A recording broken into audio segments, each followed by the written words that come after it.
Abigail, the wife of Nabal. Her name means of joy.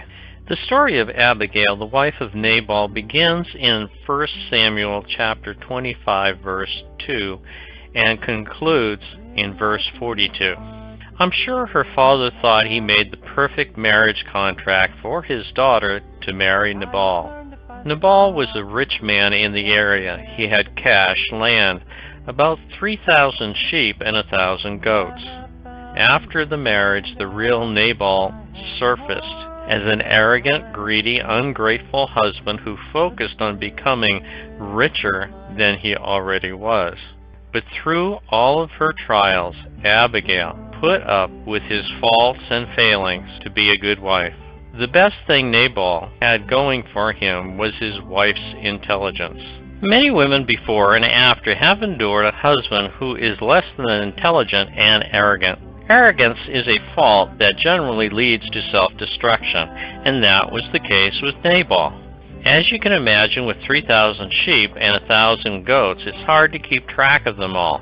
Having so many opens the door for thieves to steal one or two here and there, not get caught and remain unpunished. Such was the case with Nabal's herd until David became his neighbor. Because David and King Saul were at odds, David moved to the desert of Moab, west of the Dead Sea. David knew that Nabal was prospering because David and his 600 men had moved into the desert area. David sent 10 of his men to ask Nabal to send whatever he could in the way of food for his men. Nabal basically threw David's men out and ridiculed David in the process. When David's men returned empty-handed and told David what Nabal had done, David was furious and told 400 of his men to get their swords.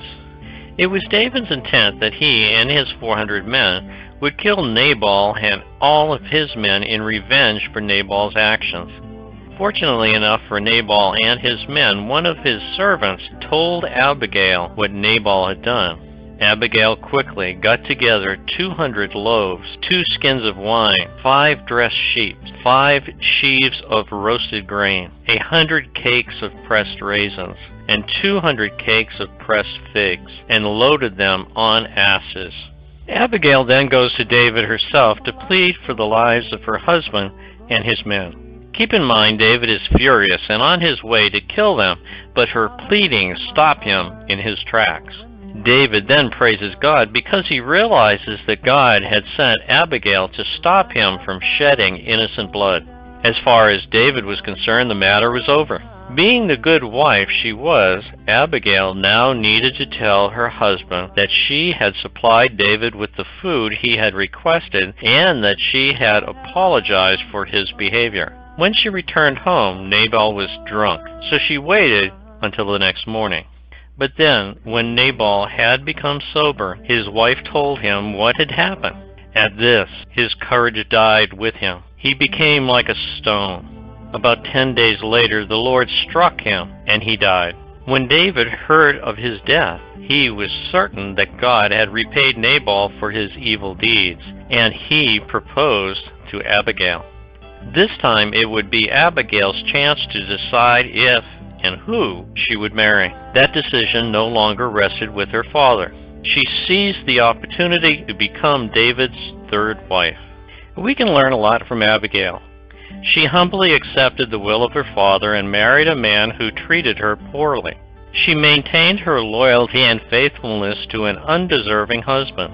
She used her intelligence to save not only the life of her husband, but also of his men. She then entered into a marriage of her own choosing after the death of her husband, a marriage much better than the first. She continued to use her skills to promote peace. It would have been easier to do nothing, but she had the courage and the daring that her husband Nabal lacked.